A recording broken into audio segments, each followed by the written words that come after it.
साध संगत जी, वाहेगुरु जी का खालसा वाहेगुरु जी की फतेह। संगत जी, ये कथा श्री गुरु नानक देव जी के जीवन की एक बहुत ही सुंदर और भावुक घटना है।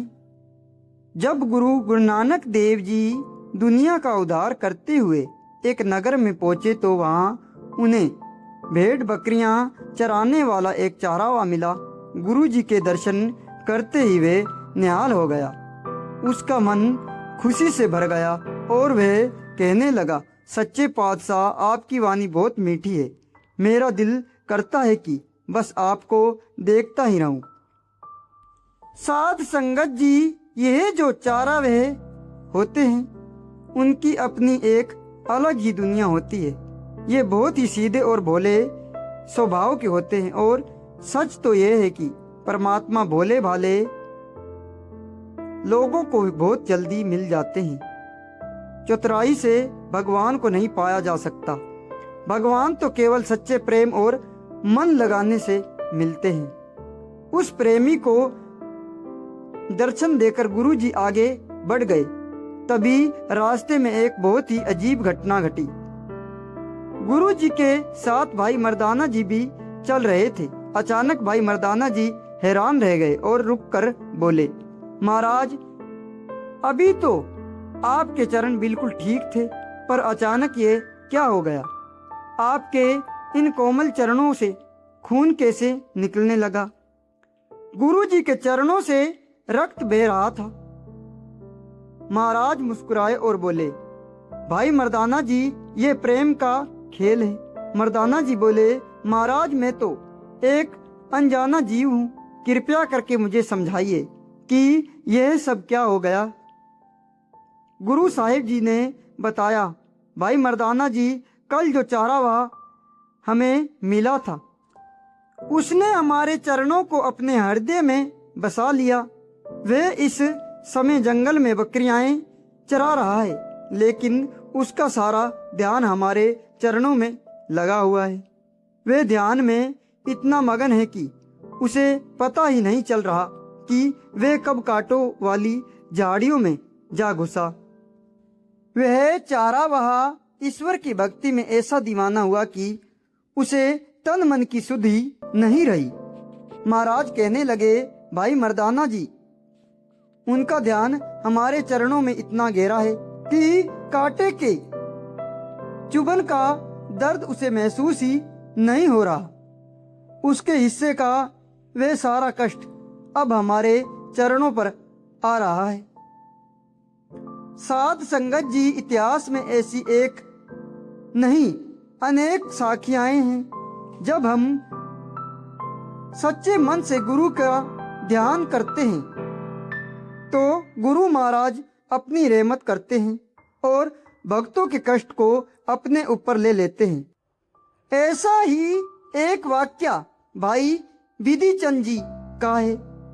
जब वे पट्टी शहर से कीमती दुसाल लेकर आ रहे थे तो मुगल सेना ने घेर लिया। शहर के सारे दरवाजे बंद कर दिए। उन्हें छिपाने की कहीं जगह नहीं मिली। बस एक जलती हुई भट्टी नजर आई। भाई विधि चंद जी ने जब भट्टी वाले से छिपने की जगह मांगी तो उसने कहा, मेरे पास तो बस यही जलती हुई भट्टी है, छिपना है तो इसमें छिप जाओ। भाई विधि चंद जी ने कोई और रास्ता ना देखा। अपने गुरु श्री गुरु हरगोबिंद साहिब जी का ध्यान धारा और जलती भट्टी में छलांग मार दी। इतिहास गवाह है कि उधर छठे पातशाह ने तुरंत सिखों से कहा, भाई जल्दी से पानी की बाल्टियां लाओ और हमारे शरीर पर डालो। महाराज के शरीर पर तब तक पानी डाला गया जब तक वे भट्टी ठंडी नहीं हो गई।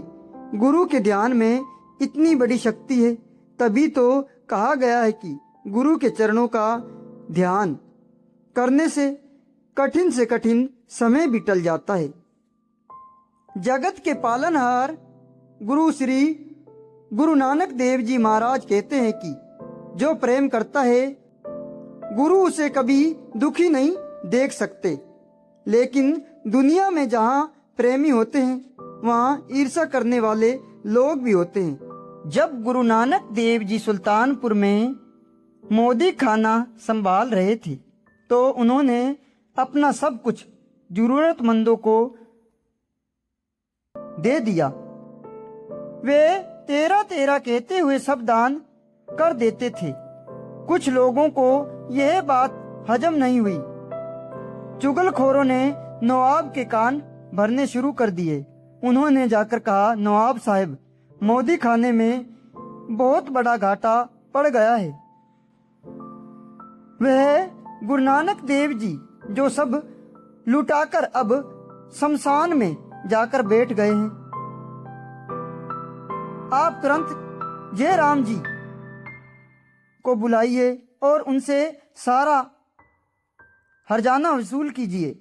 नवाब ने बिना सोचे समझे अपने नौकर भेज दिए और भाई जयराम जी को दरबार में बुलाया गया। नवाब ने कड़क कर कहा, मोदी खाने का हिसाब पूरा करके दिखाओ वरना ठीक नहीं होगा। भाई जयराम जी घबराए नहीं। उन्होंने कहा, मैं एक बार सतगुरु जी से मिल आऊं, फिर आपको हिसाब देता हूं। जब जयराम जी ने गुरु महाराज को सारी बात बताई और नवाब की नाराजगी का जिक्र किया तो महाराज मुस्कुराए। उन्होंने बड़े धीरज से कहा, भाई जयराम जी, आप नवाब से कह दीजिए कि वह अपने मुंशी को बुलाकर हिसाब किताब कर ले। अगर हम देनेदार निकले तो एक एक पैसे का हिसाब चुका देंगे। आप चिंता मत कीजिए।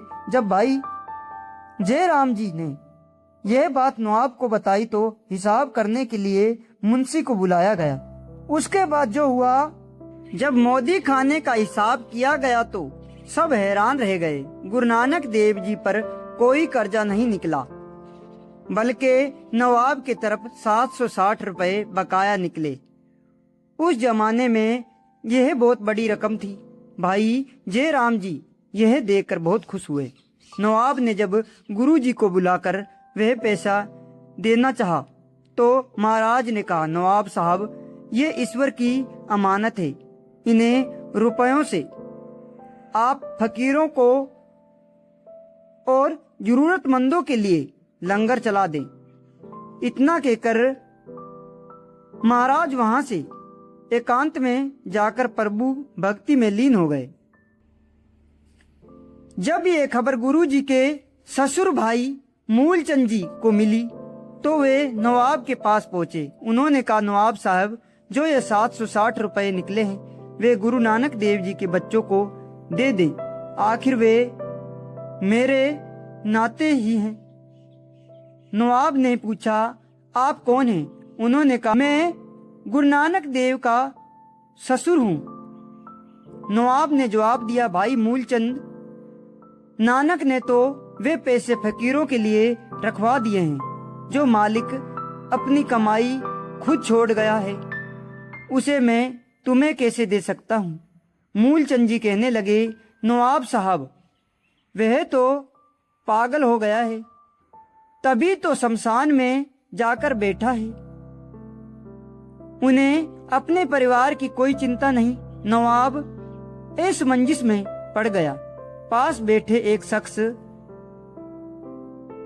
यार खां ने सलाह दी कि यदि नानक सच में शुद्ध बुद्ध खो बैठा है तो पैसा परिवार को दे देना चाहिए, लेकिन अगर वे होश में है तो उनकी बात माननी चाहिए। नवाब ने एक मुल्ला तांत्रिक को गुरुजी के पास भेजा, यह देखने के लिए कि कहीं उन पर किसी भूत प्रेत का साया तो नहीं। मुल्ले ने जाकर मंत्र पढ़े और गुरुजी के पास धुआं किया। गुरुजी ने अपनी समाधि खोली और महाराज ने समझाया कि दुनिया अपनी समझ के हिसाब से बातें करती है। कोई मुझे भूत कहता है, कोई बोतल,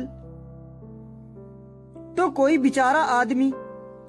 लोग तमाशा देखने आए थे, पर महाराज ने कहा, मैं तो अपने उस अकाल पुरख के प्रेम में दीवाना हुआ हूँ। मुझे उसके बिना कुछ और सुनाई नहीं देता। साध संगत जी, दुनिया उन्हें पागल समझती है जो ईश्वर के प्यार में दुनियादारी से बेपरवाह हो जाते हैं, पर असल में पागल तो वे हैं जो ईर्ष्या, निंदा, काम और क्रोध जैसे असली भूतों के वश में हैं। गुरु साहिब जी ने उस तांत्रिक से कहा, भाई तुम लोगों को गुमराह करना छोड़ दो और खुद को पहचानो। असली बीमारी तो मन के विकार है, इन्हें नाम सिमरन से दूर करो। साध संगत जी, हमें कर्म कांडों में पढ़ने की जरूरत नहीं, बस उस मालिक की सिफत करें, उसका नाम जपें। भाई नंदलाल जी कहते हैं कि हमारा रोम रोम धन गुरु नानक पुकारे। अगर ईश्वर हमें करोड़ों जुबानें भी दे दें तो भी उस मालिक की महिमा पूरी नहीं हो सकती। वाणी पढ़ते समय और कथा करते समय अनेक भूल चूक हो जाती हैं। साध संगत जी और गुरु महाराज बख्शने वाले हैं। वाहेगुरु जी का खालसा, वाहेगुरु जी की फतेह।